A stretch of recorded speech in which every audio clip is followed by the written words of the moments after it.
We're All right, live. we are live. Excellent. Thank you for whoever is joining us today. I have Vicki O'Neill here, and we're going to talk about video content and strategy, but we're also going to talk in general about growth and change and ways to maximize your message and make sure that you're delivering to as many people as possible in a way that feels really authentic and genuine for you. I am really excited to have Vicki here because she is one of the best AI and video content strategists that I have been able to connect with in terms of the way that she looks at it from a personalized perspective and understanding where people are coming from and not just kind of the general application of theory. I'm going to let Vicki introduce herself and talk a little bit. And then we're going to have a chat here about what makes us love video and why we think it's important. We will do some questions for the audience as a chance for you to weigh in and give us some thoughts that you have. So, Vicki. Sounds good. Thanks, Deb. I appreciate you setting this up and having it stream live from your ever-growing YouTube channel. We'll talk about that milestone that you hit as well, which I'm so happy for you that you did.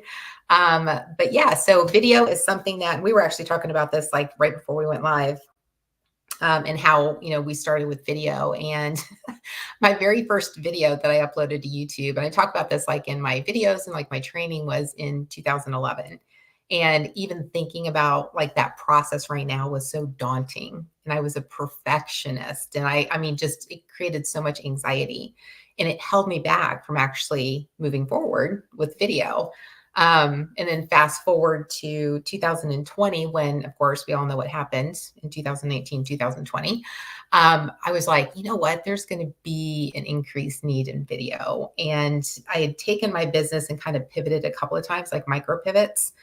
And that's where I'm like, I think there's going to be the biggest opportunity for video, because we had TikTok, we had Instagram, Facebook, LinkedIn, of course, YouTube. Right. And I know that there were a lot of people just through conversations that were having the same issues that I was when I first started, like the anxiety, not knowing what to say, wanting to try and make it perfect. And I'm like, you know what? I'm going to focus in. I want to help people who have experienced the same thing that I was experiencing and help them like really get more visibility, get confident on camera, and then incorporate video into their overall marketing and branding strategy. Because there's so much benefit to it, right? I mean, we're on video right now. We're having a conversation. We're not in the same geography. And video can actually take you and your business to a completely different level than we could without video.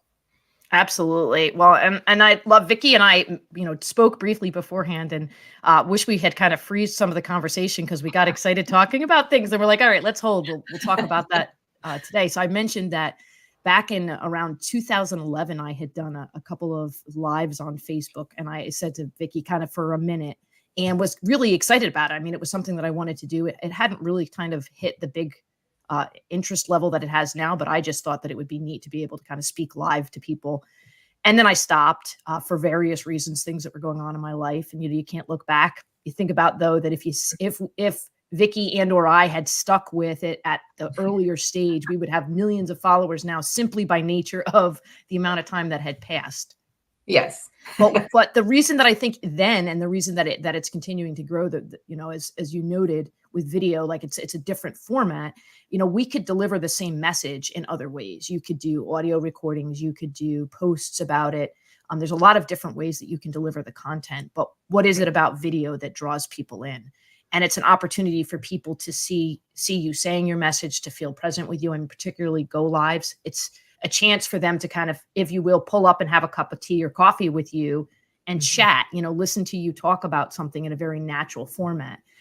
Granted, that's not all video, right? There are some video is a little bit more organized and structured, but specifically in an area like this. And in terms of, because we'll talk a little bit about getting started and what that process looks like. But as you noted about the fear and the insecurity, and I think there is something about you're letting somebody into your environment, and what are the things that are going to happen that are unpredictable. And we have pets, and we have children, or we have garbage trucks going by outside. Yeah. And that, at least for me, one of the things that I have found that has helped me to be more confident is to kind of just lean in and let some of that stuff be part of the conversation. This is my environment. This is my life. There are certainly settings where you want to keep things very quiet because people are trying to maybe gain information for learning. But in general, when you're sharing in this type of natural format, It's okay for there to be a dog scratching at the door or a child laughing in the background, as long as it's not consistent and disruptive. Yeah. To not try to feel, or to not try to feel like you have to make those things quiet, and to not let yourself be overwhelmed by, oh, I haven't controlled the situation, because we're not going to control the situation. So I don't Yeah. know if you want to talk a little bit about that. I mean, I can certainly share a couple anecdotes, but I know that we were talking about, right, what you can't control, and not trying to control what you can't control.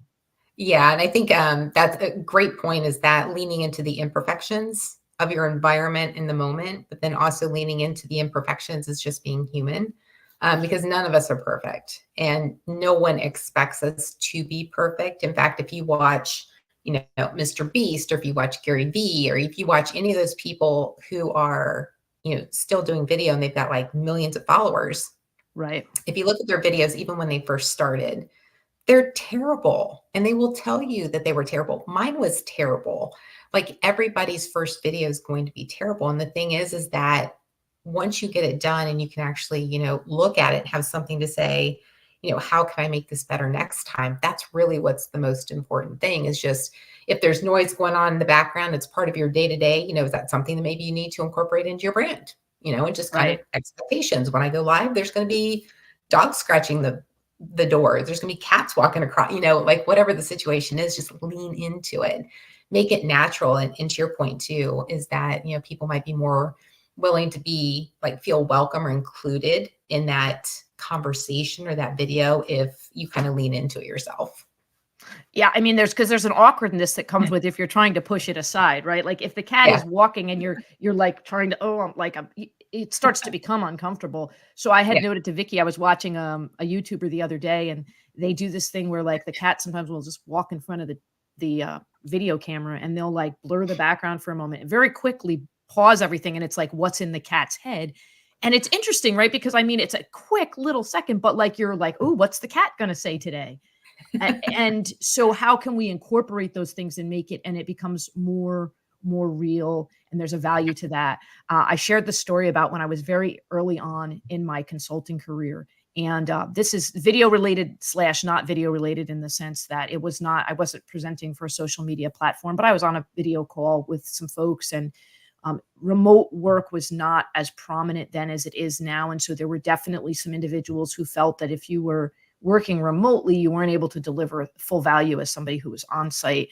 And I was on a conference call, or a video conference call, and one of the folks that was on there was one of these individuals who definitely had more of a concern about people being remote, not being able to kind of deliver fully. And I had set the whole situation up. I was a single parent at the time. I was really ready for, like, I'm going to deliver 100% on this call. It's going to be fantastic. And I don't remember what was the circumstances that happened, but my son, who was like 5 or 6 at the time, ran into the room next door, very loudly screamed, "Luke, I am your father."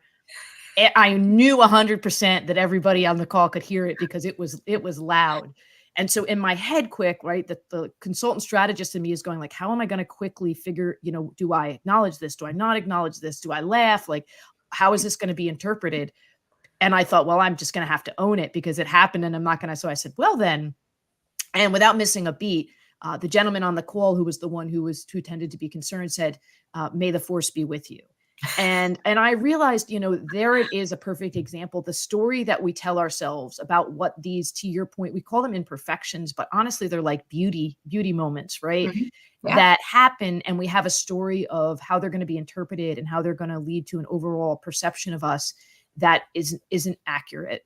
Mhm. Or if it is accurate, ultimately the impact is not as drastic as we think it was going to be. And so Yeah. I remember that moment, and I carry that a lot of times when I start to think about a noise that's happening, or I didn't sound great, or I said one too many times. That ultimately, at the end of the day, the audience that is following you is following you because they have an interest in what you have to say, and they have an interest in you as a person. And so if Yeah. you're being that real person and you're delivering the content that you have, then ultimately the rest is going to come together.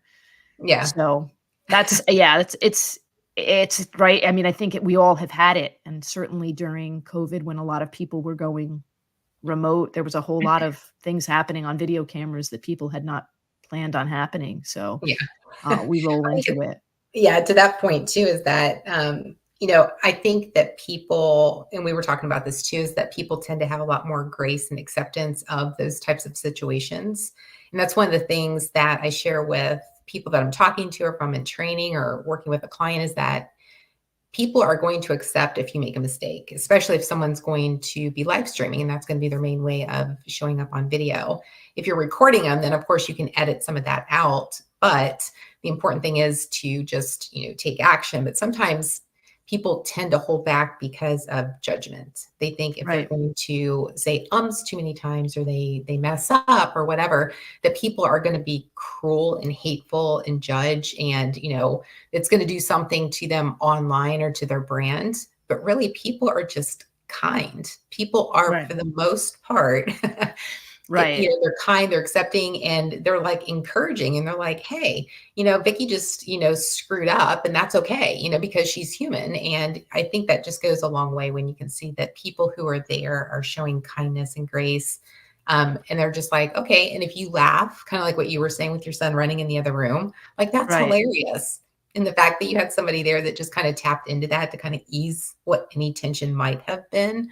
Right. It's just really, that's telling of you and him, as well as just Right. people, to just kind of go with the flow and not make more of it than needs to be.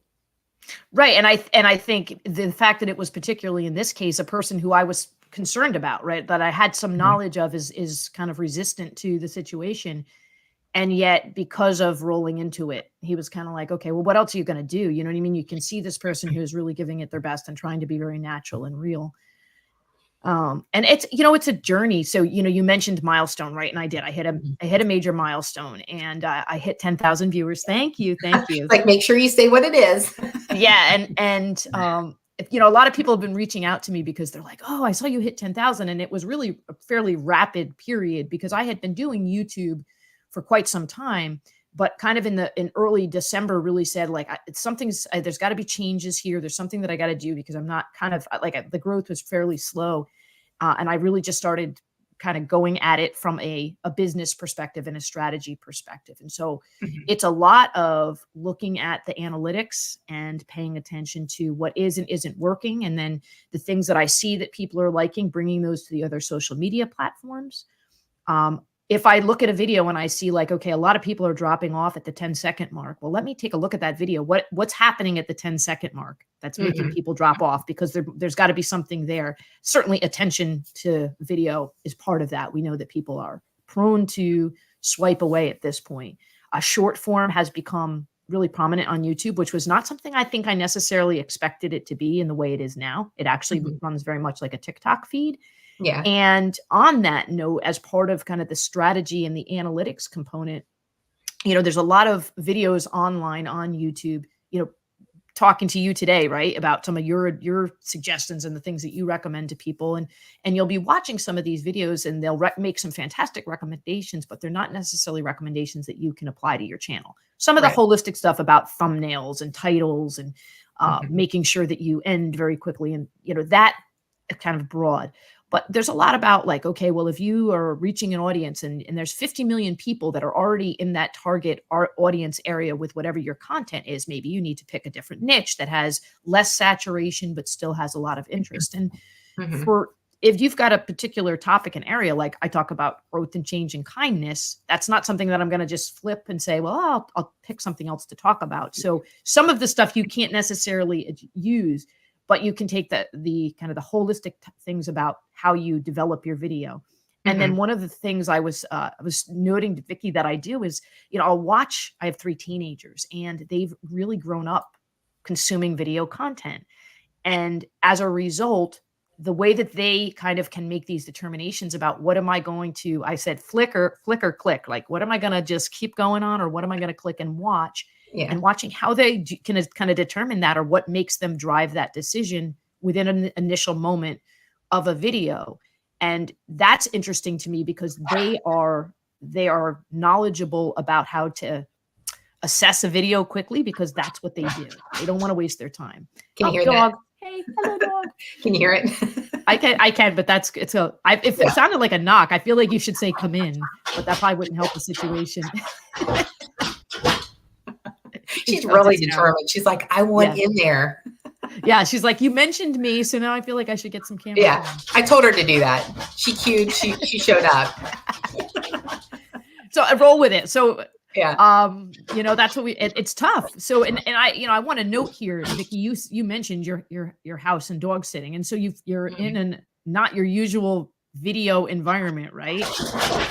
Beauty of video is the fact that you can take things and you can move them to any situation. But then you do end up in situations where you're unable to control the noise. I Oh, might you're have good. to mute in between. Dude, I know it's funny because she really she, right? Yeah, she really wasn't scratching a lot, and then she must have just realized, like, that I'm gonna have to up the game here because you're not gonna let me in. And I don't that's think she heard any other like distractions. So she's like, that's my cue. They need something to work with. So let me just go ahead. She's being really consistent. Oh, I had a dog once that, like, I didn't have the door totally closed, so the dog came in, which wouldn't have been a problem. They're a small dog, but, like, the entire time I was trying to talk, they were, like, weaving in and out of my legs, and I was doing a presentation, so I'm, like, trying to keep a straight face, and I'm trying to, like, guide the dog under the desk with my legs, like, "Okay, we're not gonna do this right now," but they don't really oh have my an interest gosh. in being concerned about your, delivery of your material. Yeah. So I think so Vicky, I mean, we haven't had a, you know, Vicky had a presentation that she did last week that I was super amped about. And she, you know, has got some pivots and revisions and things that she's going to be doing, which was part of what connected us was this webinar that she was putting on. We got talking about it. And with Mhm. my as I'm kind of digging in with the YouTube stuff, and that's one of the areas that she specializes in. We started kind of talking about that. And I think, you know, what works for one person doesn't work for another person. And as we've been talking over the course of the last week about it, and you sharing with me about what are the things you teach people, it's because it's not a here's the box of solutions for creating great video content. Now go and do it. You've got to find what's going to work for you and is going to work for your audience. So what are some of the suggestions that you kind of give people if somebody's like, okay, I don't have any video content, right? So let's start with a blank slate person. They've got no video content and they're now like, okay, I want to start a YouTube channel. What's like step one for you, or maybe the first three steps that you kind of suggest to somebody? Yeah. So the first thing is, and if anybody's here live or anybody watching the replay too, go ahead and leave a comment as to like if you're currently creating videos, because Deb and I would really like to know if you are, if you're on YouTube, you know, feel free to share your channel link. But if you're on one of the other platforms too, we'd like to know that. Or if you're planning on starting video in 2024, that's good to know too. But with YouTube, one of the first things besides just understanding like why you're actually doing it, you know, if you don't understand, if you're just like, I need to do it because everybody else is doing it, it's going to be a very quick, like you're going to deter and pivot your time someplace else because you're not fully, you know, passionate, not really passionate, just like fully engaged in actually making it work. So there has to be a why tied to it. It could be you want to Right. attract a new audience, you want to monetize it, whatever it is. But the first thing, just like with any of the channels, like when we first got on Facebook or LinkedIn or TikTok, it was all about like getting on the platform and just really familiarizing ourselves with the content. You know, what are people sharing? Like, are they using trending audio? What are they saying? What's the format? So really like immersing yourself. And that was one of the things that I talked about on the, if it's really loud, I apologize. I feel like I'm shouting. No, it's just funny that she decided to she's I like, know. now's the time. Yeah, she's like, oh, it's my cue again. But one of the things that I was talking about last week on the like get started with YouTube is one of the first things you need to do is just kind of immerse yourself in the platform and just really understand it. And the best way to do that is to find like, you know, 3 to 5 YouTubers who are already creating content in your space. Like you said, there's, you know, I'll say that every niche is populated, it's saturated. You know, Right. use your brand, yourself, your personality to kind of differentiate, but find people who have already been successful in that space and like study them. You know, how are they doing short form and long form? Are they doing live streams? If they're doing like the recording, pre-recorded where you're doing a lot of editing, like what does the editing look like? What are they saying the first thing? There's so many different things to look at. Like, you know, this, you dive deep into the Right. analytics on every single video. And it's taking that same perspective or that same stance or just the same practice when you're getting started, is to find people and really dive into like what they're doing to figure out what is actually making them successful on their YouTube channel. Looking Yeah. at the comments to see what are people asking, that sort of thing too. Yeah, and I think it's a balance, and I know that I'm fairly confident you and I are on the same page as this. It's the balance between the analytics and the business strategy of it and the authenticity of it, right? So I do make very sure that, I was watching, they were talking about the titles and the thumbnails. The YouTube algorithm functions fairly differently from other platforms and how they assess what's going to make it on people's feeds. And it has to do with what are the other similar titles that people are clicking on. So you could tweak your title, right? Like that's a fairly easy thing. Like I noticed after watching that, I was like, I have a couple titles that if I were streaming and I was like, not streaming, if I was like on my feed, I probably wouldn't click on that. Not because I wouldn't have liked the content, but I'd look at the title and be like, and I'm pretty decent at titling stuff, but I was like, okay. So I kind of went back and I started kind of tweaking some of the titles because I realized like that's a little long or that's not really catchy. And you also want to be careful, that your thumbnails and your title, as catchy as they are, they're not so completely unrelated to your content. They're just going to annoy somebody, right? Like if I am writing an article, am I doing a quick video and it's about something related to kindness, right? I talk about kindness, and I'm doing something that's about kindness, but I know that I'm trying to think of something now like Oprah, right? I'm like, okay, I'm going to use Oprah because Oprah trends a lot on YouTube. So I'm just going to say something about Oprah, the things I learned about kindness and how Oprah uses them as well. But it's not really about Oprah, right? Or I only mention her very briefly.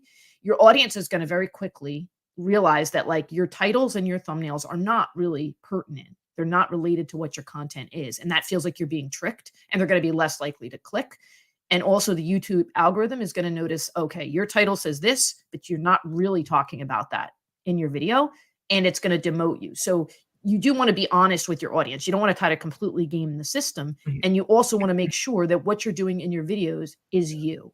Yes. If you're imitating somebody else, it's going to come across as artificial. So again, the techniques, the fact that like particularly on long form videos, if you want to get people right to the end, you've got to make sure that you end, right? Yeah. Like if you've got a long fade out, people are going to click off and you're going to lose that. Basically that watch time is not going to count because they didn't go all the way to the end. So those things you're going to want to do, but you don't want to try to be Mr. Beast or try to be Gary V. You want to look at what they're doing that's working for them and apply it to who you are. Yeah. And so even when I get myself in the analytics, I'm always like being very careful of like, well, that might be where people clicked off, but I don't think I would change that because that was very natural to me into that video. So you have to like balance those. Yeah, I agree. And there's one thing that I talk about, and I always like explain it because when they first say it, people are just like, and it's like your titles need to be clickbaity, not clickbait. So clickbait is I'm going to say that it's a video about gardening, and then they click on it and it's a video about pet grooming. It's like that's clickbait. You're saying one thing and it's something else. But if it's clickbaity, that means it's something that's going to get someone's attention. And as long as, it's the title is what's in the video, that's the most important part. But you want people to click on that. So the thumbnail and the title working together. And I think it's important too, like to your point of there were videos that you clicked on, or if you see a thumbnail and you're like, I don't think I would click on that. That's something too that people need to pay attention to when they're first getting started and finding those YouTubers that they want to follow. And if they're going through and scrolling all of the different videos they've created and they start clicking on it, like, why are you clicking on that one? And that's part of the psychology behind the thumbnail and the title is that you clicked on it for a reason. So, make a mental note, or if you're keeping track of everything, like say, here's why I clicked on this, and then see if it's something that you want to test or try or do as part of your initial like go launch or launching strategy, and, just test different thumbnails to see how that works. But thumbnails should be really simple, draw the attention because that's just how people's attention works. That'll take them to the title, and then they see the title and they're like, hey, I want to click on that, click on it, and then it delivers. Yeah. Yeah. I love that. You're your audience, right? You're a sample of your audience. So you can use yourself for that. I think that's brilliant, is to kind of what do I click on? What are the titles I click on? What are the thumbnails? And Yeah. to your point about thumbnails, to keep in mind that thumbnails are thumbnails. So what might look really pretty when you're doing it in Canva at, the big ratio, shrink it down. Yes. To And look at what it 18%. looks like tiny, because it could look Mhm. like you could create a beautiful image. It's not that it's not a beautiful picture, but it doesn't work for thumbnail. They Mhm. say three elements seems to be the key, right? So you want to declutter it. Yeah. Mr. Beast, you're talking about. Mr. Beast said something too about limit your Lamborghinis, right? So he showed this video he had done on Lamborghinis, and he showed there was like 6 or 7 different sample thumbnails that they had considered. And one Mhm. of them had him standing at the end of the driveway with like 7 Lamborghinis. And you think, well, more Mhm. Lamborghinis is always going to be better.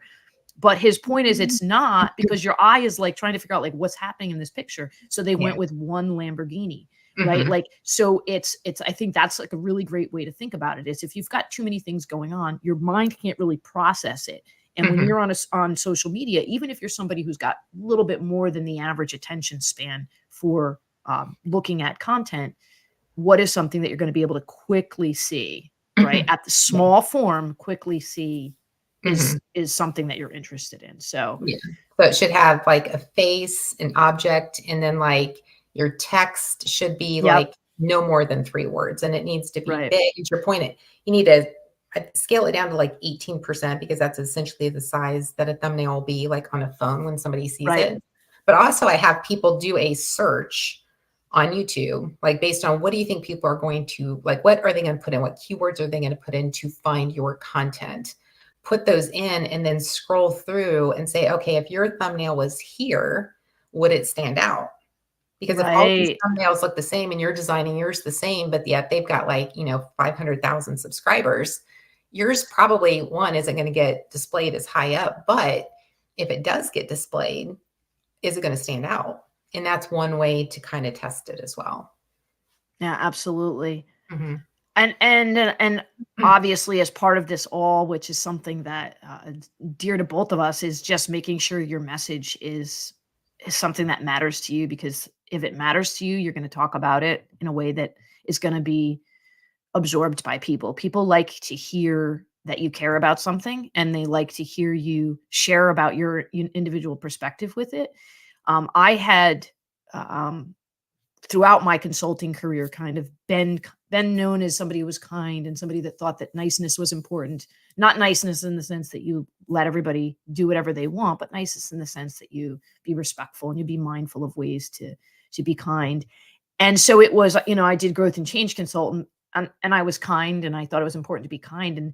And the more that I've moved that kindness forward, because when I talk about that and I talk about kindness as an essential component of being successful and as a critical piece of maneuvering through growth and change, it's felt so natural and so good to me. And I think that that's honestly been a part of what's really helped my momentum, is because I'm leaning into something that I know that matters a lot to me, and allowing that to be at the forefront, and people are receiving that and going like, "Oh, she really cares about this." So therefore I want to listen, because I want to hear why this matters so much to her. So being clear about what matters to you in your message. I think you said it before, like finding your why, right? Taking that thing that really important and bringing that to the forefront in whatever message you're talking about, because you can be an engineer and you can also be talking about how you're a parent, right? So like those pieces can all go together, because they're what make you you, and you the individual person that's delivering that message.